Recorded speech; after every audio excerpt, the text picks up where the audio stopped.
Imagine seeing an image of the President of the United States tied up in the back of a pickup truck. Shocking, isn't it? Now hold on to that thought, because this is exactly what has stirred up a whirlwind of controversy recently. Former President Donald Trump posted a video that featured none other than President Joe Biden, depicted in a rather unusual and contentious manner, tied up in the back of a pickup truck. An image that's hard to forget, isn't it? This video post wasn't just a spur-of-the-moment thing.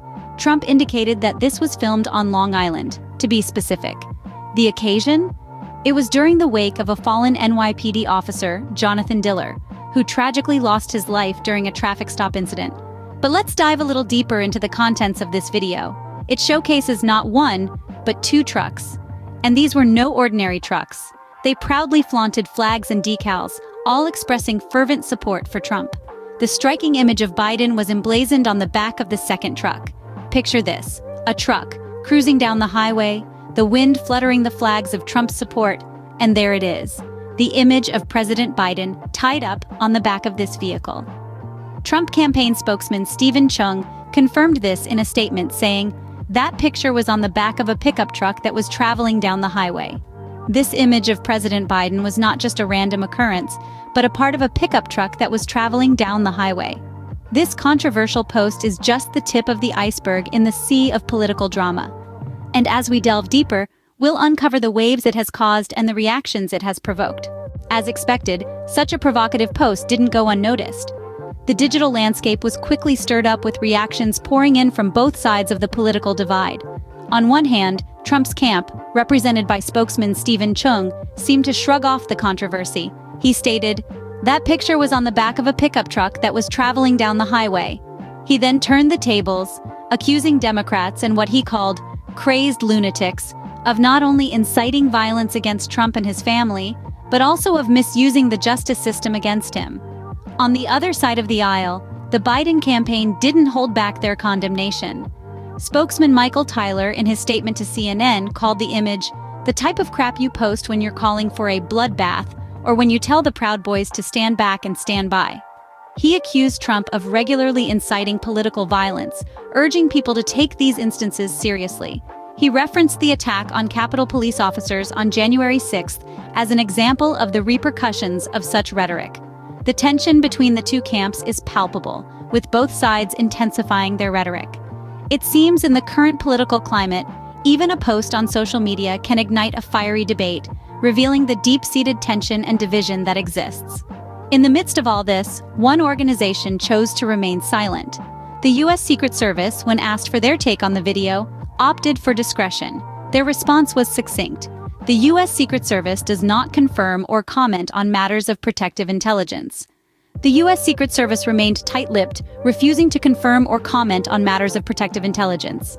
This is not the first time Trump has used dark and violent imagery in his campaign messaging. His political rhetoric often carries an edge, a sharpness that cuts through the noise and demands attention. It's a calculated move, one designed to provoke, to inflame, and to rally his base. Let's take a moment to look back at some of the instances where Trump's words have sparked controversy. Earlier this month, he issued a stark warning. If he were to lose the 2024 election, it would result in a bloodbath for the U.S. auto industry and the country as a whole. The term bloodbath is heavy with implications, a word that conjures up images of chaos, destruction, and loss. It's a dire prediction, one that casts a shadow of fear over the future. But Trump didn't stop there. With the same breath, he promised a 100% tariff on cars manufactured outside the U.S. This pledge is another example of his aggressive rhetoric. It's a bold, even audacious claim. Tariffs are a double-edged sword. While they can protect domestic industries, they can also lead to higher prices for consumers and strained relations with trade partners. Yet, Trump doesn't shy away from making such a promise, showing his willingness to disrupt the status quo. His rhetoric is not just about creating shock value. It serves a strategic purpose as well. By framing the future in stark, almost apocalyptic terms, he's able to position himself as the only one capable of preventing this disaster. It's a classic fear tactic, one that appeals to people's deepest anxieties and insecurities. But words have consequences. They shape our perceptions and influence our actions, and when they are used irresponsibly, they can deepen divisions and sow discord. Trump's inflammatory rhetoric has been a defining feature of his political career. a tool he uses to galvanize his supporters and polarize the public discourse. Trump's comments came amidst an extended discussion on the auto industry, unions, the transition to electric vehicles, and auto plants in Mexico.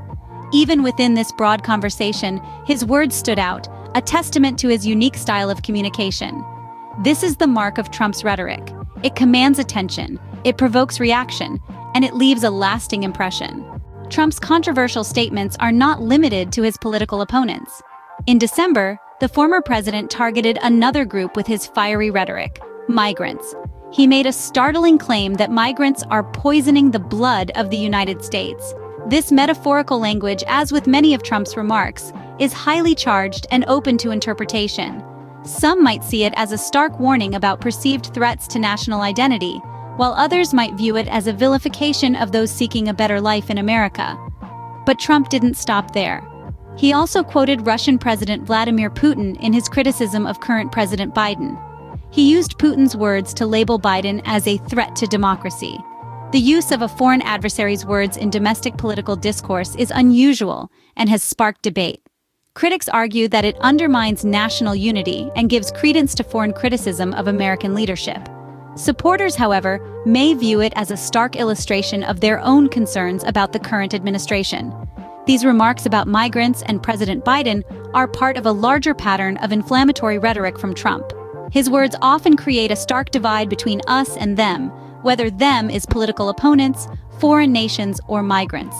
This rhetoric can be effective in rallying his base and drawing attention to his causes. However, it's also a source of deep concern for many who worry about the potential for such language to incite hostility or even violence. These controversial methods raise questions about the lines between freedom of speech, political strategy, and potentially dangerous rhetoric. As we've seen, Trump's controversial video post is just the tip of the iceberg. It's a reflection of a larger narrative, a slice of the political climate where inflammatory rhetoric and shock value are leveraged for attention and support.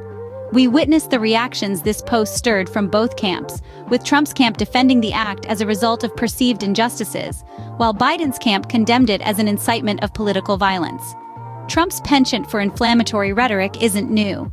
It's been a staple in his political discourse, whether it's threatening a bloodbath for the auto industry or making provocative remarks about migrants. These tactics, while divisive, may also be bolstering his White House bid. However, it's important to remember that these words and actions have real-world implications. They shape our political landscape and impact our society. As political enthusiasts, it's crucial for us to stay informed and question the tactics used by those who seek to lead us.